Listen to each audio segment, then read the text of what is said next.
It's 1906. Immigrants are flooding into America faster than they had during the entire 1800s. Our setting? Ellis Island. Families of immigrants flood the main floor as they hope for a new chance in the United States. Doctors examined one immigrant at a time. Eyes, hair, neck, hands. Doctors made chalk marks on immigrants' clothing. B meant a possible back problem. H meant a possible heart problem. SE indicated the possibility of a scalp disease, or infestation by lice, or other parasites. X indicated a suspected mental illness. C meant conjunctivitis, a disease of the eyes. Some immigrants did not make it past this examination. Some families had children as young as 12 and were often faced with the choice of heading back or leaving some loved ones behind. He would never forget the way the people pointed. There, in the distance, emerging from the mist of New York's harbor, was the Statue of Liberty. Suddenly, everyone on deck grew silent. Mothers and fathers lifted up their babies so they too could see. This is the symbol of America. Half a mile beyond the statue is the immigration station of Ellis Island. The Atlantic Ocean now separated immigrants from their homelands of Europe and from their past. Their future was unclear, however, and their journey was far from over. Immigration officials on Ellis Island did not admit everyone who entered America. Each person who crowded near the rails now wondered, will America accept me or turn me away?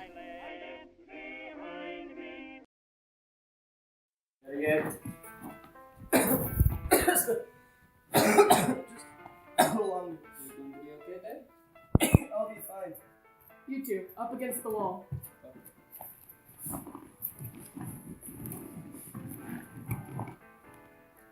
Have you ever had any heart problems, back problems, possible case of lice? No, sir. I've had a heart problem and a back problem in the past. Step over in the contamination circle. Let's go, sir. What about me? I can't go with you, son. You have to stay. But we already lost Mom on the ship. I can't lose you too. You'll have to go off and get a job in a factory and live your life. Where do I go? Oh, just go to your aunt and get up with her. Everything will be okay. See you. Come on, straight there, good boy.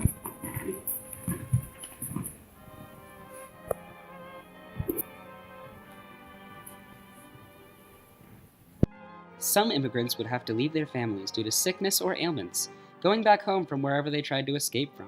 Working for your stay was no better. Sweatshop owners were paid for each piece of clothing they sold. They paid their workers as little as they could.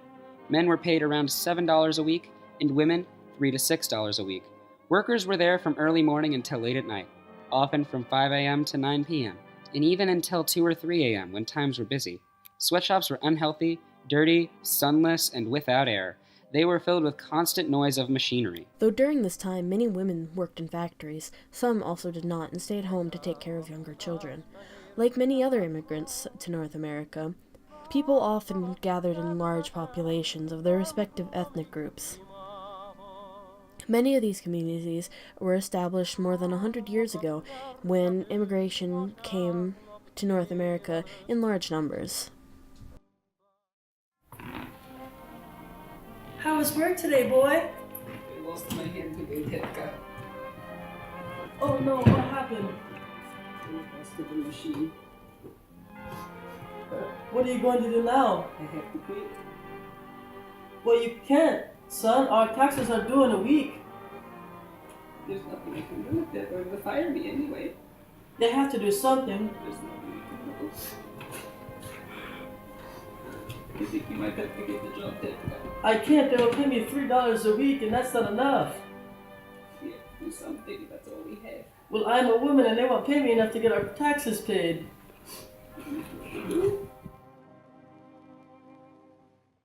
After a long, hard day of work, folks often wind down with activities such as basketball and American football. Many worked hard for just a small bit of relaxation. They worked very hard for just a small food tray, and if they were lucky, they might get to listen to some of the latest tunes that were blazing around the town. During this time, a form of music called ragtime became very popular. Many of the rich and upper-class people would be enjoying theater and a variety of shows and smaller plays. Sports such as football, baseball, and basketball also became very popular.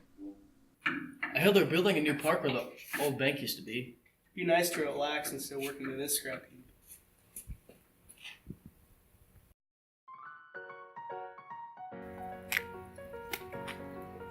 I'm so glad they built the park. So fun. It is amazing. I'm so happy. It's having so much fun and it's Yes. so enjoyable. Yes.